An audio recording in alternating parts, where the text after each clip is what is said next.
তো আমরা এই যে বেরিয়ে পড়েছি ফ্রেশ হয়ে, জামা কাপড় চেঞ্জ করে সবাই নতুন নতুন জামা পরে নিয়েছি, বেরিয়ে পড়েছি। এখন ইচ্ছা আছে কাল ভৈরব দর্শন করার। দেখা যাক কতটা কী হয়, বিকজ এখন বাজে 9টা বাজতে 15 মিনিট বাকি। তো দেখা যাক কত কি হয়।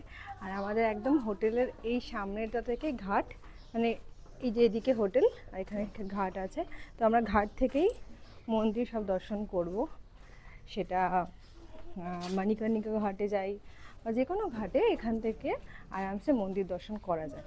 মানে আমরা যদি কালকে যেখানে যাব, এখানে কাল ভৈরবের বাহন প্রচুর আছে, প্রচুর কুকুর, আর তারা খুব ভালোভাবে আছে।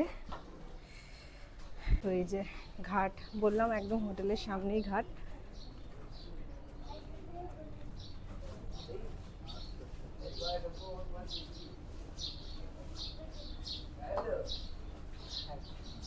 আমাদের হোটেল রুম, আর এইখান থেকে ঘাট শুরু।